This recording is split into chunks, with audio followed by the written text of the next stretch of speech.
रमता राम जपो रे प्राणी, अब तो सुन ले राम कहानी।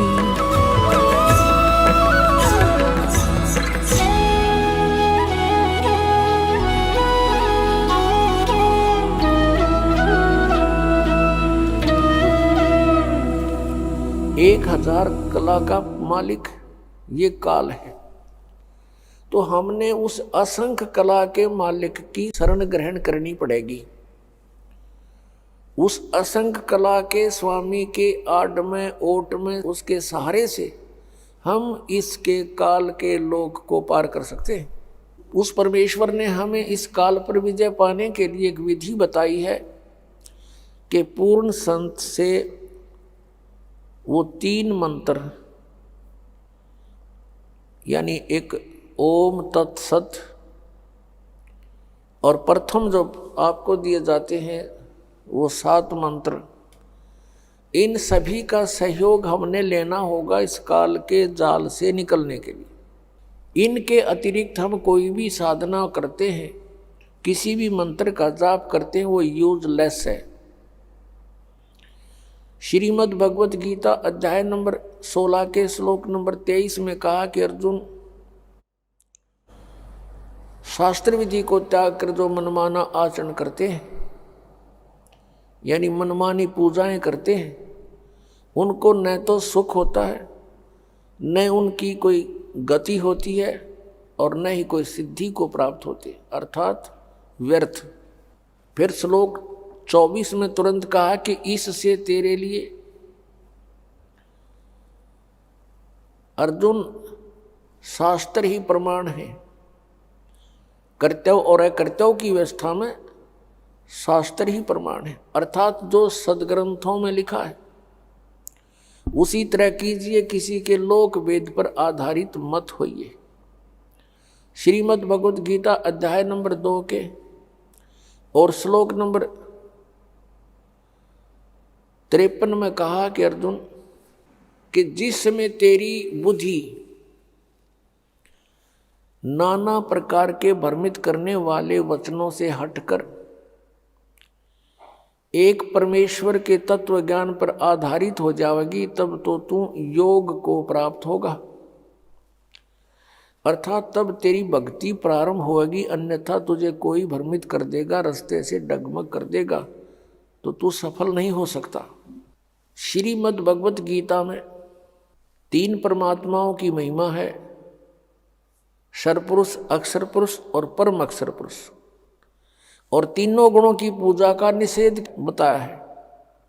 7वें अध्याय के 12 से लेकर 15 श्लोक में श्रीमद् भगवत गीता में कहा कि तीनों गुण, रजगुण ब्रह्मा, सतगुण विष्णु, तमगुण शिव जी की पूजा, अर्थात ये त्रिगुणमयी माया के ऊपर जिनकी बुद्धि सेट हो चुकी है, इनसे अतिरिक्त किसी की साधना नहीं करते, उनके विषय में कहा 15वें श्लोक में 7वें अध्याय के में कि वो त्रिगुणमयी माया के द्वारा जिनका ज्ञान हरा जा चुका है, यानी ब्रह्मा विष्णु महेश से मिलने वाली अस्थायी सुविधाओं के ऊपर जो आधारित हो चुके हैं, वो अन्य किसी की पूजा नहीं करते। राक्षस स्वभाव को धारण किए हुए मनुष्यों में नीच दूषित कर्म करने वाले मूर्ख, गीता ज्ञानदाता ब्रह्म कहता है वो मेरी पूजा भी नहीं करते। 3 पुरुष, क्षर पुरुष, अक्षर पुरुष और परम अक्षर पुरुष, इन तीनों की साधना करने से हम पूर्ण मोक्ष प्राप्त होंगे, जन्म मृत्यु के रोग से छूट सकेंगे। उसके लिए साधन क्या है, कौन सा तरीका है? श्रीमद् भगवत गीता अध्याय नंबर 8 के श्लोक नंबर 13 में गीता ज्ञानदाता कहता है, ओम इति एकाक्षरम ब्रह्म व्यवहारन माम अनुसमरन यह प्रयाति तजम देहम स याति परमाम गतिम।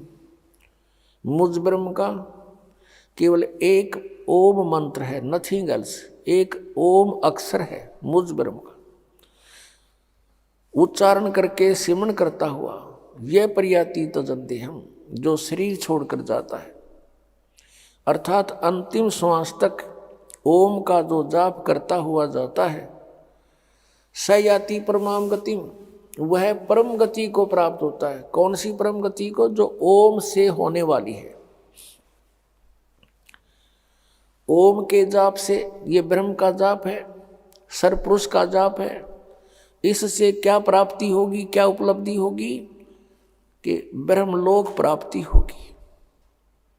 गीता जी अध्याय नंबर 8 के श्लोक नंबर 16 में कहा कि ब्रह्मलोक पर्यंत भी सभी पुनरावर्ती के अंदर हैं, वहां गए हुए प्राणी भी जन्म मृत्यु में आते हैं। ये पूर्ण मोक्ष नहीं है, और जब तक पूर्ण मोक्ष नहीं होगा तब तक जीव को परम शांति नहीं हो सकती।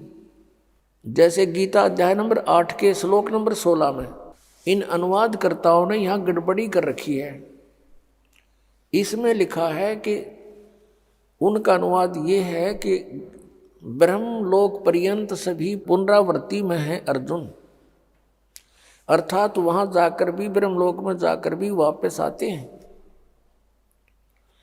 इन्होंने अनुवाद किया कि मुझे प्राप्त प्राणी का फिर जन्म नहीं होता, यह अनुवाद गलत कर दिया। उसका अर्थ ये है, जो ये नहीं जानते कि मुझे प्राप्त होकर भी पुनर्जन्म है अर्जुन, उनका फिर भी पुनर्जन्म है। जो ये नहीं जानते तो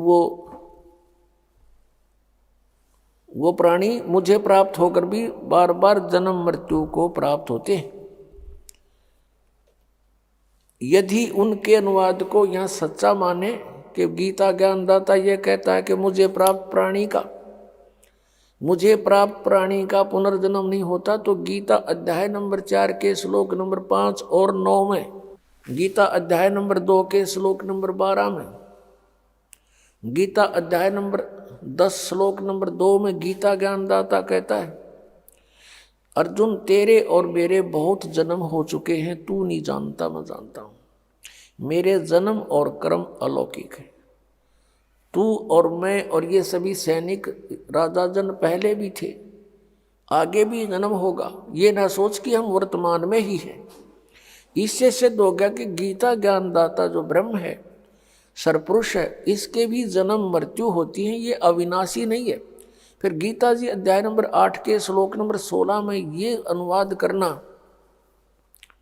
कि मुझे प्राप्त होकर फिर जन्म मृत्यु नहीं होती, ये अनर्थ किया इन्होंने। अपने आत्माओं, गीता अध्याय नंबर 8 के श्लोक नंबर 1 में अर्जुन ने पूछा कि प्रभु आपने जो गीता अध्याय नंबर 7 के और श्लोक नंबर 29 में जिस तत्परम के बारे में कहा है, जो व्यक्ति यहाँ जरा और मरण से छूटने का ही प्रयत्न करता है, वो तत्परम से, पूरे अध्यात्म ज्ञान से और सभी कर्मों से परिचित हो चुका है।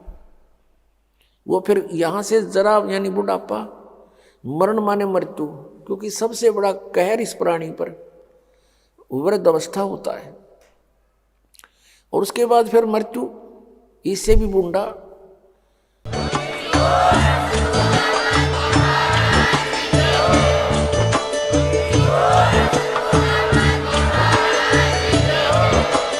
आप सुन रहे थे जगत गुरु तत्वदर्शी संत रामपाल जी महाराज जी के मंगल प्रवचन। अधिक जानकारी के लिए विजिट कीजिए हमारी वेबसाइट www.jagatgururampalji.org। संत रामपाल जी महाराज जी के शुभ आशीर्वाद से पूरे विश्व भर में 500 से भी ज्यादा नाम दीक्षा केंद्र हैं, जिन पर संत रामपाल जी महाराज जी द्वारा ऑनलाइन निशुल्क नाम दीक्षा दी जा रही है। अपने नजदीकी नाम दीक्षा केंद्र का पता करने के लिए संपर्क करें 8222880541।